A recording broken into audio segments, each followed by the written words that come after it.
ஓம் நம சிவாய. ஓம் சாந்தி. மகா சிவராத்திரியை முன்னிட்டு பிரம்மா குமாரிகள் சார்பாக ஏற்பாடு செய்யப்பட்டிருக்கக்கூடிய சிவனும் நானும் சிவனோடு தியானம் அப்படிங்கிற ஆன்லைன் தியான பயிற்சிக்கு உங்களை அன்போடு வரவேற்கிறோம்.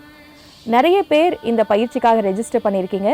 இதை பார்க்கும்போது இறைவன் சிவன் மீது நீங்கள் வைத்திருக்கக்கூடிய நம்பிக்கை மற்றும் அன்பு தெரிய வருது. சிவராத்திரியை சிவனுடைய பிறந்த நாள் அப்படின்னு நம்ம சொல்கிறோம். வழக்கமாக சிவராத்திரியை நம்ம கொண்டாடும் முறைப்படி கொண்டாடினாலும் இந்த வருடம் இறைவன் சிவனை நல்லா புரிஞ்சுக்கிட்டு அவருக்கும் நமக்கும் இருக்கக்கூடிய ஆழமான உறவை தெரிந்து அவரிடம் இருந்து முழுமையான அருளை பெறணும் அப்படிங்கிறது தான் இந்த ஆன்லைன் தியான பயிற்சியினுடைய நோக்கமே. நம்ம வாழ்க்கையில் நம்முடைய நிறைய நேரங்களை நம்முடைய உறவினர்கள் நண்பர்களுக்காக நம்ம செலவு பண்ணியிருப்போம். இந்த பயிற்சி முகாமில் உங்களுக்காக நீங்கள் உங்களுடைய நேரத்தை செலவு பண்ண போகிறீங்க. எப்போ தனிப்பட்ட முறையில் ஒருத்தர் தன்னுடைய வாழ்க்கையை மேம்படுத்திக்கிறாங்களோ அதனுடைய பலன் அவங்களை சார்ந்தவங்களுக்கு அவசியம் போய் சேரதான் போகுது. இந்த பயிற்சி இன்னைக்கு ஆரம்பமாகுது. தொடர்ந்து 14 நாட்கள் நடைபெற போகுது. ஒவ்வொரு நாள் சொல்லிக் கொடுக்கக்கூடிய விஷயமும் நேரடியாக சிவ பரமாத்மா அருளிய விஷயங்கள் தான் பிரம்மா குமார் சகோதர சகோதரிகள் நமக்கு புரிய வைப்பாங்க. கூடவே தியான பயிற்சியும் செய்ய வைப்பாங்க. நம்ம வாழ்க்கையில் இவ்வளவு காலமாக இருந்த நிறைய கேள்விகளுக்கு இங்கே நமக்கு பதில் கிடைக்க போகுது.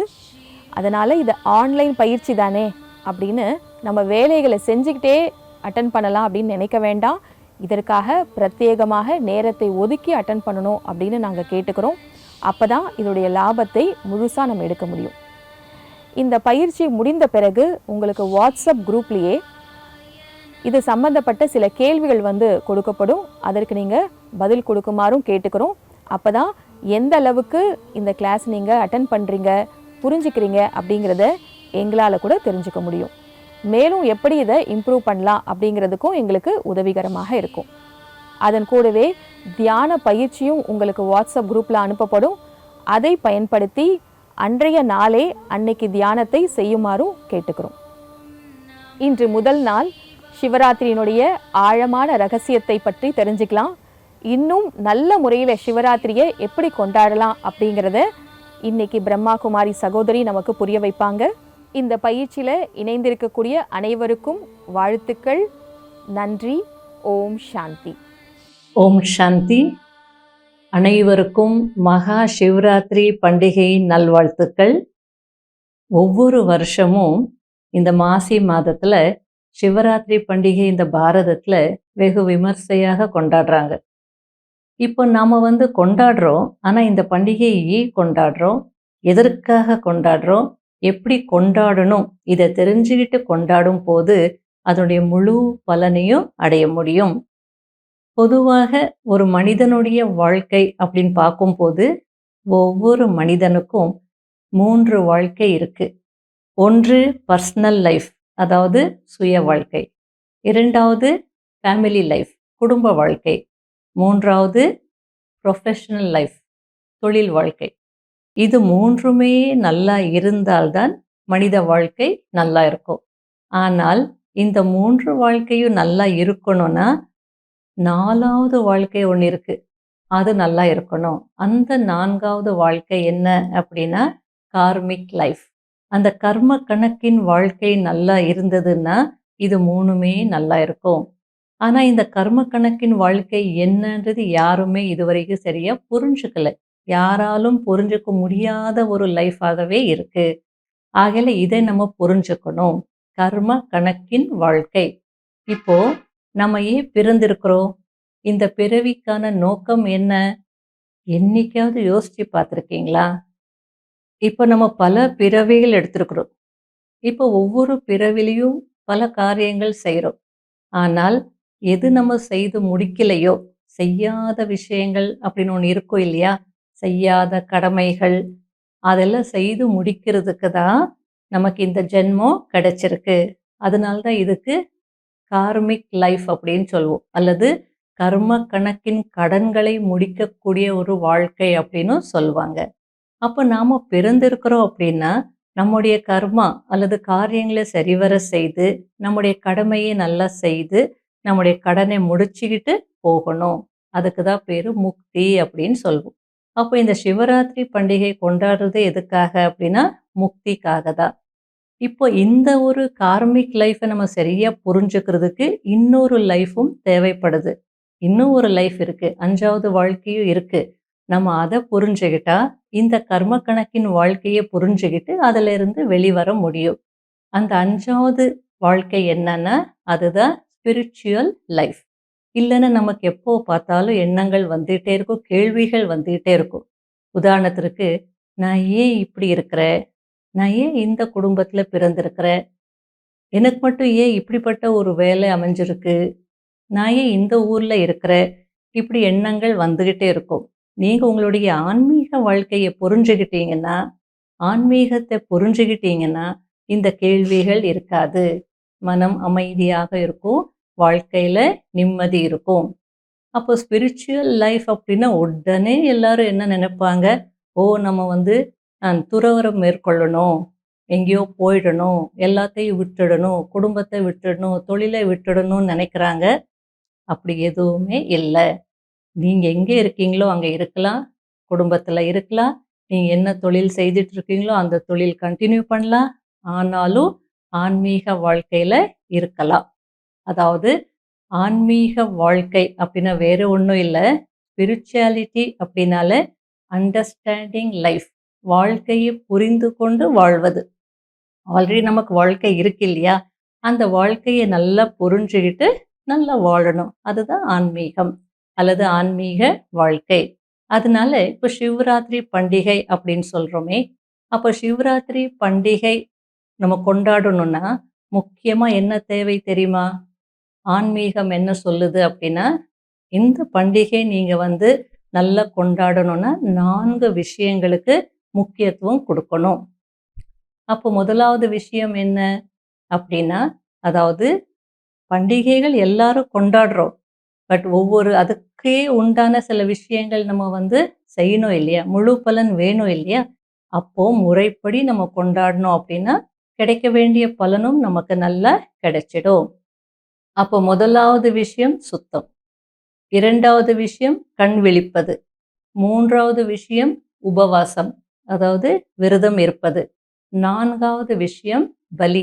அதாவது அர்ப்பணம் செய்வது. இது 4ம் இருக்கணும். சுத்தம் அப்படின்னா என்ன? உள்ளமும் புறமும் சுத்தமாக இருக்கணும். அவ்வளோதான். அது இல்ல, சுத்தம் இல்லைன்னா நமக்கு எந்த பலனும் இல்ல. 2வது கண் விழிப்பது. அன்னைக்கு பார்த்துருக்கீங்களா? சிவராத்திரி அன்று நிறைய பக்தர்கள் சிவன் கோயில்களுக்கு போவாங்க. இரவெல்லாம் அங்கேயே இருப்பாங்க. பாட்டு பாடுவாங்க, பஜனை பண்ணுவாங்க, மந்திரம் சொல்லுவாங்க. இல்ல தியானம் பண்ணிட்டு சிவன் கோவில்லையே வந்து இருப்பாங்க. நல்லதுதான். இரவெல்லாம் கண் விழிக்கிறாங்க. இறைவனை தரிசனம் பண்ணணும்னு நினைக்கிறாங்க. நல்லதுதான். ஆனால் ஆன்மீகம் என்ன சொல்லுது அப்படின்னா, இறைவனை இந்த கண்களால, ஊன கண்களால பார்க்க முடியாது. அகக்கண்ணால தான் பார்க்க முடியும். ஆகையால 3வது கண் எப்பவுமே விழிப்புணர்வுல இருக்கணும். அதுதான் கண் விழித்தல். ஏதோ ஒரு நாள் மட்டும் இல்ல, ஒவ்வொரு நேரமும், ஒவ்வொரு நாளும் நம்ம விழிப்புணர்வுல இருந்தால், நம்ம மூலமாக தவறுகள் நடக்காது. அப்ப நாம வந்து நல்ல உயர்ந்த நிலைக்கு போக முடியும். அதுக்கு அடுத்தது 3வது வந்து உபவாசம். உபவாசம் அப்படின்னாலே அருகில் இருப்பது அப்படின்னு அர்த்தம். விரதம், உண்ணாவிரதம். அதாவது அந்த பண்டிகை என்றாவது இறைவனை நினைக்கணும். இறைவனை நினைப்பதற்கு முக்கியத்துவம் கொடுக்கணும். நேரத்தை ஒதுக்கணும். நம்ம மற்ற விஷயங்கள்ல சமையல் அது இதுன்னு அதுலலாம் ஈடுபடக்கூடாது அப்படின்னு சொல்லிட்டு அந்த உண்ணாவிரதம் இருப்பாங்க. ஏன்னா இந்த விரதங்கள் இருக்கும் போதெல்லாமே வந்து நமக்கு பலம் கிடைக்குது. தன்னம்பிக்கை அதிகமாகுது. சப்கான்ஷியஸ் மைண்ட் வந்து நல்லா வேலை செய்யுது. அப்போ நம்ம என்ன வரம் கேட்குறோமோ அந்த வரம் நமக்கு கிடைச்சிடும். ஆகையால உண்ணாவிரதம் இருப்பாங்க அல்லது உபவாசம் இருப்பாங்க. ஆனால் ஆன்மீகம் என்ன சொல்லுதுன்னா, உபவாசம் என்றால் உபவாசம் அருகில் இருப்பது. இறைவனுடைய அருகில் இருப்பது. அப்ப இறைவனுடைய அருகில் வந்து கோவில்லயே இருக்க முடியுமா? கோவில்களுக்கு போனால் சார்ஜ் ஆகுது, உண்மைதான். கோவில்கள், டெம்பிள்ஸ் அப்படின்னா சார்ஜிங் பிளேசஸ். அங்கெல்லாம் நல்ல சக்தி கிடைக்குது. போய் மந்திரம் சொன்னோம், இல்ல பஜனை பண்ணாங்க, இல்ல பாட்டு பாடுனாங்க அப்படின்னா அந்த நேரத்துல சார்ஜ் ஆகுது. ஆனால் ஆன்மீகம் என்ன சொல்லுது அப்படின்னா, தியானம் பண்ணீங்க அப்படின்னா, எந்த நேரமும் இறைவனுடைய கனெக்ஷன்ல உங்களால இருக்க முடியும். வீடாக இருந்தாலும், கோவிலாக இருந்தாலும், ஆஃபீஸாக இருந்தாலும், வேற எங்க போனாலும் நீங்க இறைவனுடைய தொடர்புலயே இருக்க முடியும். அப்ப வித்தியாசம் இருக்கு இல்லையா? அங்க போனா கொஞ்ச நேரம் நல்லா இருக்கும். அந்த சார்ஜ் இருக்கிற வரைக்கும் ஓகே. அதுக்கப்புறம் என்ன ஆயிடும்? பழையபடி மாறிடும். ஆனால் தியானத்துல எப்பவுமே இறைவனுடைய தொடர்புலயே நம்ம இருந்தோம்னா சக்தி கிடைச்சிட்டே இருக்கும். அதனால இதுதான் உபவாசம். இறைவனுடைய அருகில் இருப்பது. இல்லையா? 4வது முக்கியமானது பலி, அர்ப்பணம் செய்வது. இப்ப பாருங்க, சிவராத்திரி அன்னைக்கு என்ன செய்றாங்க? அந்த வில்வ இலை இருக்கே, அந்த 3 இதழ்கள் இருக்கும் இல்லையா? அந்த வில்வ இலைய வந்து சாமிக்கு அர்ப்பணம் செய்றாங்க. அவ்வளோதான் முடிஞ்சது. நானு நல்லா அர்ப்பணம் செய்துட்டேன்னு நெனைக்கிறாங்க. ஆன்மீகம் என்ன சொல்லுதுன்னா, அந்த வில்வ இலைய அர்ப்பணம் செய்றதுனால வந்து உனக்கு முழு பலன் கிடைக்காது. அந்த 3 விஷயங்கள அர்ப்பணம் செய்யணும். உடல், மனம், பொருள். அது எல்லாத்தையும் நம்ம இறைவனுக்கு அர்ப்பணம் செய்யணும். அப்ப நம்ம எப்ப இது 3யும் அர்ப்பணம் செய்றோமோ, எனது அப்படின்னு நெனச்சா என் இஷ்டப்படி நெனப்பேன். நான் இஷ்டப்படி என்னுடைய பணத்த செலவு பண்ணுவேன். நான் இஷ்டப்படி இருப்பேன். அப்போ கர்ம கணக்கு ஏறிட்டு தானே போகும். எப்போ என்னதுன்னு எதுவுமே இல்ல, எல்லாமே இறைவா உன்னுடையதுன்னு சொல்லி நம்ம அர்ப்பணம் செய்றோமோ, அப்போ வந்து இறைவன் வழிகாட்டிட்டே இருப்பார். அதுக்கு தான் பலி கொடுப்பது, அர்ப்பணம் செய்வதுன்னு அர்த்தம். அதனால இது குடுக்க முடியுமோ இல்லையோ, உடல், மனம், பொருள் குடுக்க முடியுமோ இல்லையோ, ஆனா என்ன செய்றாங்க? அந்த வில்வ இலைய வந்து அர்ப்பணம் செய்வாங்க.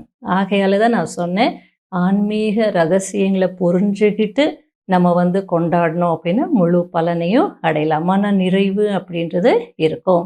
ஆகையால சிவராத்திரி பண்டிகை அப்படின்னா, அத தெரிஞ்சுகிட்டு கொண்டாடணும். இப்போ காந்தி ஜெயந்திய கொண்டாடுறோம் அப்படின்னா, எல்லாருக்கும் தெரியும் காந்தி யாரு? அவர் என்ன செய்தாரு? எப்போ வந்தாரு? எப்போ மறைஞ்சாரு? எல்லாமே தெரியும். அதனால தான் அந்த காந்தி ஜெயந்தி அன்னைக்கு ஸ்கூல்ஸ்ல எல்லாம் பார்த்தீங்கன்னா, அந்த காந்திய பத்தி பேச வைப்பாங்க. ஃபேன்சி ட்ரெஸ் காம்படிஷன்லாம் வைப்பாங்க. அப்போதான் அவர பத்தி இன்னும் நல்லா தெரிஞ்சுக்க முடியும். ஏன்னா காந்தி ஜெயந்தி செலிப்ரேட் பண்ணணும்னா, அவர பத்தி தெரிஞ்சுக்கிட்டு செலிப்ரேட் பண்ணணும்னு அப்படியெல்லாம் செய்றாங்க. அதே போல நம்ம சிவராத்திரி கொண்டாடுறோம் அப்படின்னா, சிவன பத்தி தெரிஞ்சுக்க வேண்டாமா? அந்த சிவன் ராத்திரி மற்ற பண்டிகைகள் எல்லாமே பகல்ல கொண்டாடுறோமே, இந்த பண்டிகை மட்டும் ஏன் இரவுல கொண்டாடுறோம்? எந்த இரவுல சிவன் வந்தார்? முதல்ல சிவன் யாரு? அத தெரிஞ்சுக்கிட்டோம்னா, இந்த பண்டிகைய நல்லா கொண்டாடலாம். இப்ப சிவன் யார் அப்படின்னா, அனைத்து ஆத்மாக்களின் தந்தை. பரம ஆத்மா. அவரும் ஆத்மாவாக தான் இருக்கிறார். ஆனால், அவர நம்ம பரமம் அப்படின்னு சொல்லுவோம். ஏன் அப்படின்னா, கீதை என்ன சொல்லுது அப்படின்னா, பரமாத்மா அஷரீரி, அஜன்மா, அபோக்தா, அகர்த்தா, அயோனிஜக அப்படின்னு சொல்லுது. அஷரீரி அப்படின்னா, இறைவன் உடலற்றவர். அப்படின்னா, அவர் எப்பவுமே ஆத்ம ரூபத்துல தான் இருப்பார். அப்போ உடலே இல்லைன்னு சொல்லும்போது, பிறப்பும் இல்லை, இறப்பும் இல்லை. பிறப்பு இறப்பற்றவர். அப்போ பிறப்பில்ல, இறப்பில்லைன்னா கர்ம கணக்கும் அவருக்கு எதுவுமே கிடையாது. சரீரமும் இல்ல, கர்ம கணக்கும் இல்ல. அதனால பிறப்பிறப்பற்றவர், இறக்காதவர், பிறக்காதவர் அப்படின்னு சொல்லுவோம். அதனால தான் அருணாச்சலேஸ்வரா அப்படின்னு சொல்லுவாங்க. அப்படின்னா அருண். அருண் அப்படின்னா ருணம் இல்லாதவர். ருணமே இல்ல அவருக்கு. கணக்கு வழக்கே இல்ல. எப்பவுமே வந்து ஆடாத, அசையாதவராக இருக்கக்கூடிய ஈஸ்வரன். இல்லையா? அதனால அருணாச்சலேஸ்வரான்வாங்க. அருணா அப்படின்னா இன்னொரு அர்த்தமும் இருக்கு. இளம் சிவப்புன்னு அர்த்தம். அதனால அவர் எங்க இருக்கிறார் அப்படின்னா, அவர் உயர்ந்ததிலும் உயர்ந்தவர், உயர்ந்த இடத்தில் வசிப்பவர். செம்பொன் அம்பலத்தான் சொல்லுவோம் இல்லையா? அப்போ அவர் வந்து அந்த செம்பொன் நிறமான ஒளி உலகத்துல இருக்கிறார். அவர் வந்து கீழ வருவார். அதுதான் நம்ம சிவராத்திரி கொண்டாடுறோம். சிவன் இந்த பூமிக்கு வந்த இரவு. அதுதான் சிவன் ராத்திரி. சரி, அவர் ஏன் இங்க வரணும்? இல்லையா, இப்ப இந்த கலியுகத்துல எல்லா பக்கமும் திரும்பி பார்த்தா என்ன இருக்கு? எங்க பார்த்தாலும் துன்பம், எங்க பார்த்தாலும் அசாந்தி, எங்க பார்த்தாலும் அநியாயங்கள், எங்க பார்த்தாலும் அக்கிரமங்கள், மொத்தத்துல அதர்மம் அப்படின்னு சொல்லலாம் இல்லையா? அதனால கீதையில என்ன சொல்லியிருக்குன்னா, யதா யதா ஹி தர்மஸ்ய க்ளானிர்பவதி பாரத அப்யுத்தானம் அதர்மஸ்ய ததாத்மானம் சுஜாம்யஹம். அதாவது எப்பொழுதெல்லாம் அதர்மம் ஓங்கி இருக்குமோ அப்பொழுதெல்லாம் நான் தோன்றுகிறேன். அப்படின்னா அவர் மேலே இருப்பார். எப்பொழுதெல்லாம் அதர்மம் அதிகமாகுதோ அப்போ அவர் கீழே வரணும். எங்க நோயாளிகள் இருக்காங்களோ அங்கதான் டாக்டருடைய வருகையும் தேவைப்படுது இல்லையா? அப்ப இறைவன் இங்கே வருவார். வந்து முழு உலகத்திற்கும் நன்மை செய்வார். அதனால்தான் சிவன் அப்படின்னாலே மங்களகாரி. மங்களம் உண்டு பண்ணக்கூடியவர், நன்மை செய்பவர் என்று பொருள். அவர் வரும்போது இந்த உலகத்தில் இருக்கக்கூடிய துன்பம், அசாந்தி எல்லாம் முடிஞ்சிடும். நல்ல ஒரு உலகத்தை உருவாக்குறார். அந்த உலகத்துல சுகம், சாந்தி எல்லாமே நிறைந்து இருக்கும். ஆகையால இப்ப நாம செய்ய வேண்டியது என்ன அப்படின்னா, இறைவன் வந்து நமக்கு வந்து வழிகாட்டும் போது, ஞானம் கொடுக்கும் போது நமக்குள்ள அறியாமை இருக்கக்கூடாது. அதாவது என்ன சொல்லுவாங்க, சூரியோதயம் ஆன உடனே, சூரியன் உதித்த உடனே இருள் வந்து விலகிடும். அதே போல இறைவன் ஞான சூரியன், அவர் வந்து நமக்கு ஞானம் கொடுக்கும்போது நமக்குள்ள இருக்கக்கூடிய அறியாமை விலகிடணும். அப்போ ஒவ்வொரு வாழ்க்கையும் நம்ம பார்க்கணும். பர்சனல் லைஃப்பை பார்க்கணும். பர்சனல் லைஃப் அப்படின்னா என்னுடைய சுபாவம், சம்ஸ்காரம், குணாதிசயங்கள் இல்லையா? ஏன்னா எல்லாமே கேரி ஆன் தானே. போன ஜென்மத்து கொண்டு வந்திருக்கிறோம். அது எப்படி எப்படியோ தான் இருக்கும். ஆனால் இறைவன் வந்து நமக்கு டைரக்ஷன் கொடுக்கிறார் அல்லது ஸ்ரீமத் கொடுக்கிறார், வழிகாட்டுறார். இந்த மாதிரி குணம் இருக்கணும், இந்த மாதிரியான சுபாவம் இருக்கணும். அப்போதான் உன்னுடைய சுய வாழ்க்கை நல்லா இருக்கும். 2வது குடும்ப வாழ்க்கை. இப்போ குடும்ப வாழ்க்கை அப்படின்னா என்ன? அ கடமைகளின் வாழ்க்கை இல்லையா? நான் செய்ய வேண்டியத கண்டிப்பா செய்யணும். அன்பா தான் செய்யணும், பொறுமையா தான் செய்யணும், மகிழ்ச்சியாக தான் செய்யணும்.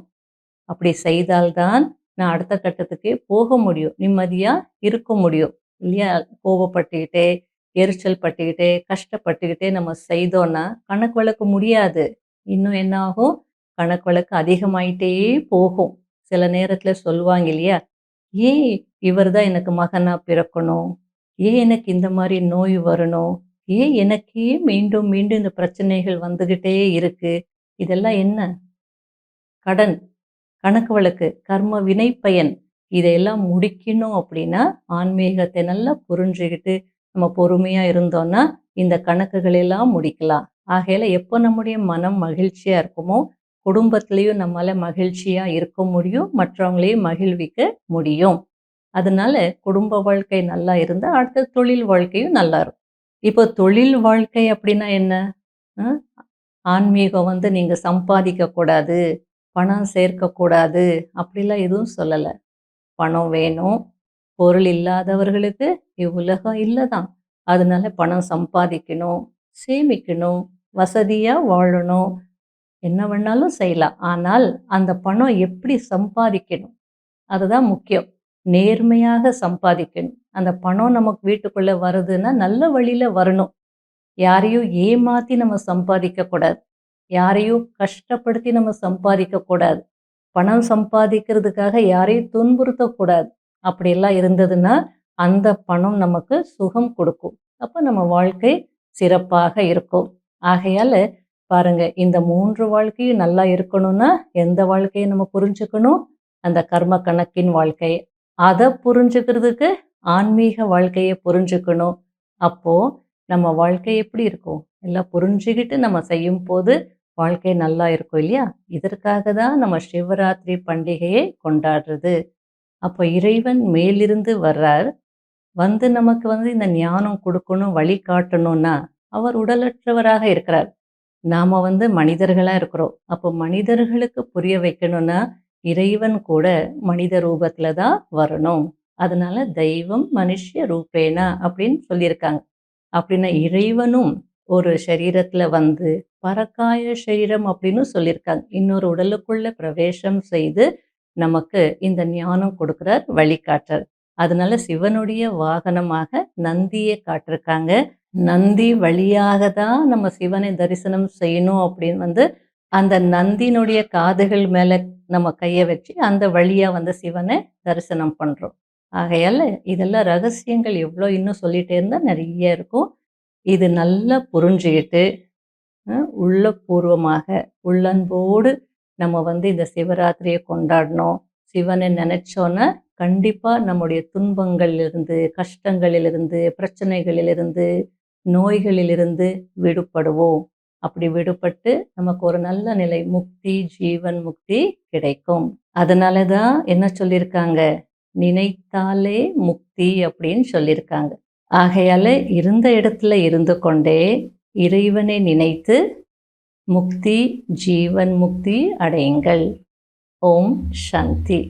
கொஞ்ச நேரம் நம்ம பாசிட்டிவ் அஃபர்மேஷன்ஸ் தியானமும் சொல்லலாம், பாசிட்டிவாக நம்மளை பற்றி நம்ம திங்க் பண்ணலாம். ஓகே, இப்போ தியானம் செய்யணும் அப்படின்னா நிறைய பேர் என்ன நினைப்பாங்க, நம்ம கண்களை மூடிட்டு உட்காரணுன்னுவாங்க. அவசியம் இல்லை, உங்கள் விருப்பம், எங்கே வேணாலும் உட்காருங்க, கம்ஃபர்டபுளாக உட்காருங்க. கண்கள் மூடிட்டும் செய்யலாம், திறந்துட்டும் செய்யலாம். உங்களுக்கு டிஸ்ட்ராக்ஷன்ஸ் இருக்குன்னா கண்ணை மூடிட்டு உட்காரலாம். அப்போ என்ன கண்ணை மூடிட்டு நம்ம செய்யணும், நம்மளை பற்றி நம்ம சிந்திக்கணும். அவ்வளோதான். எப்படி சிந்திக்கணும் அப்படின்றத நான் செய்து காட்டுறேன். அப்போ இதை நீங்கள் கேட்டு அதை நீங்கள் ஃபாலோ பண்ணுங்க. ஓம் சாந்தி. நான் இப்பொழுது அமைதியான சூழ்நிலையில் அமர்ந்திருக்கின்றேன். என்னை சுற்றி அமைதி சூழ்ந்திருக்கிறது. இந்த அமைதியான சூழ்நிலையில் நான் என்னை பற்றி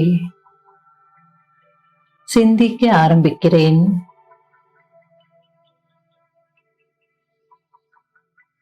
நான் ஒரு ஆத்மா, ஒரு ஜோதி வடிவமான ஆத்மா. அழியக்கூடிய உடல் நான் இல்லை.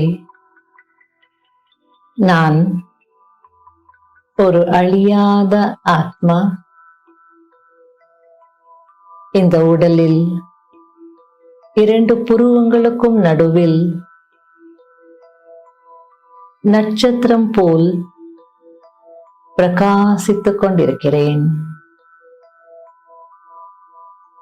இந்த உடல் என்கிற ஆடையை அணிந்து இந்த உலக நாடக மேடையில் நடித்துக் கொண்டிருக்கிறேன். நான் சக்தி வாய்ந்த ஆத்மா. நான் அமைதியான ஆத்மா. நான் பயமற்ற ஆத்மா.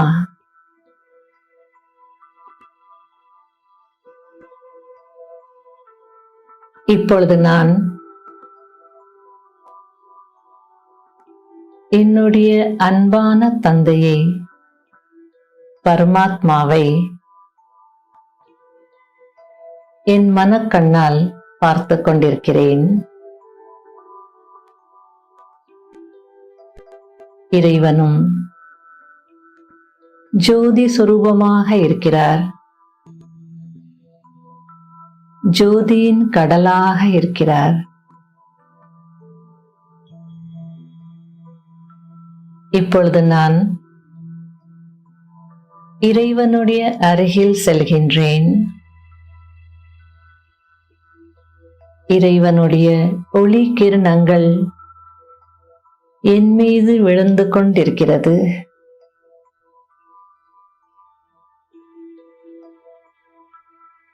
இந்த ஒளி கிரணங்களில் எவ்வளவு சக்தி இருக்கிறது! இந்த சக்தியினால் என்னுடைய மன சுமைகள் சிறிது சிறிதாக குறைந்து மனம் லேசாகி வருவதை உணர்ந்து கொண்டிருக்கிறேன்.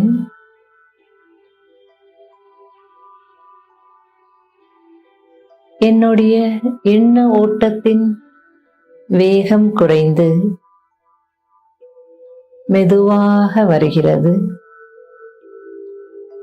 இதனால் அமைதி அனுபவமாகிறது.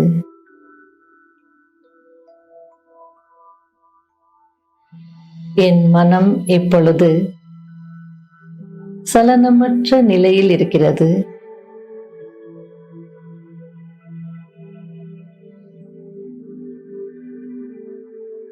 என்னுடைய எண்ணங்கள் அனைத்தும் அமைதி கடலான ஜோதி கடலான இறைவனிடம் அடங்கிக் கொண்டிருக்கிறது. இறைவனிடமிருந்து சக்தி வாய்ந்த ஆன்மீக ஒளி வந்து கொண்டிருக்கிறது. அந்த சக்தி எனக்குள் அடங்கிக் கொண்டிருக்கிறது. பரமாத்மாவின் ஒளி கிரணங்களின் நிழல் கொடைக்குள் இப்பொழுது நான் பாதுகாப்பாக இருக்கின்றேன். என்னுடைய நெற்றியில் இருந்து பரமாத்மாவின் சக்தி இந்த உடல் முழுவதும் பரவிக்கொண்டிருக்கிறது.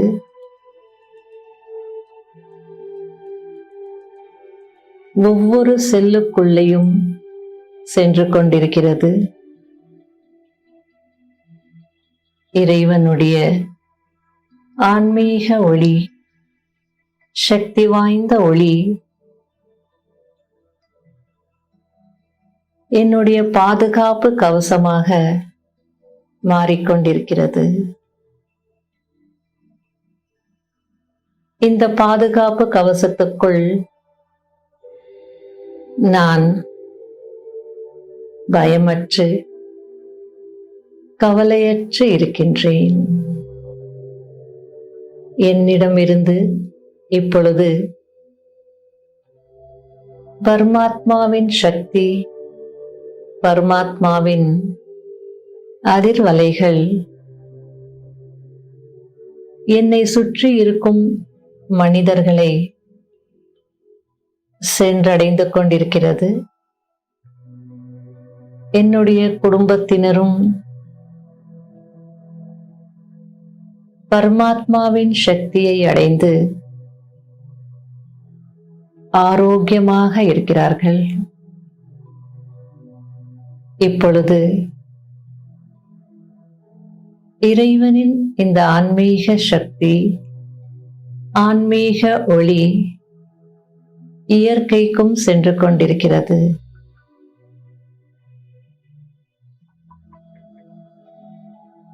இயற்கையும்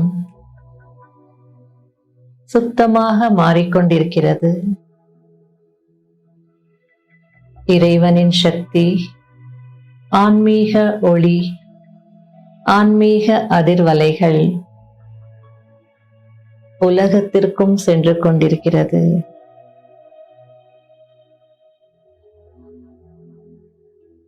உலகத்தில் உள்ள அனைத்து ஆத்மாக்களும் பாதுகாப்பாக இருக்கிறார்கள், ஆரோக்கியமாக இருக்கிறார்கள்,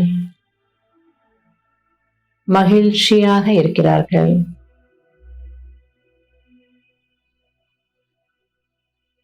இறைவனின் சக்தி இந்த உலகத்திற்கும் பாதுகாப்பு அளித்துக் கொண்டிருக்கிறது. நான் ஆரோக்கியமாக இருக்கின்றேன். நான் இறைவனுடைய குழந்தை, சக்தி வாய்ந்த ஆத்மா. இன்று நாள் முழுவதும் இந்த உயர்ந்த சிந்தனையில் இருந்து, ஆன்மீக சிந்தனையில் இருந்து அமைதியாகவும் மகிழ்ச்சியாகவும் ஆரோக்கியமாகவும் இருப்பேன். ஓம் சாந்தி.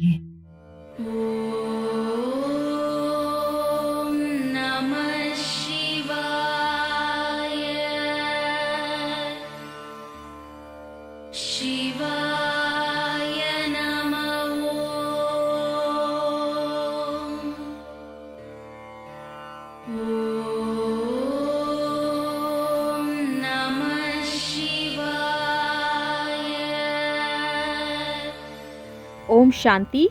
இன்று நாம் சிவராத்திரியுடைய மகிமையை பற்றி தெரிந்து கொண்டோம். மேலும் சிறப்பாக எப்படி சிவராத்திரியை கொண்டாடுவது என்பதையும் அறிந்து கொண்டோம். நாளை நாம் மேலும் பரமாத்ம சிவனை பற்றி நிறைய விஷயங்களை தெரிந்து கொள்ளலாம். நன்றி. ஓம் சாந்தி.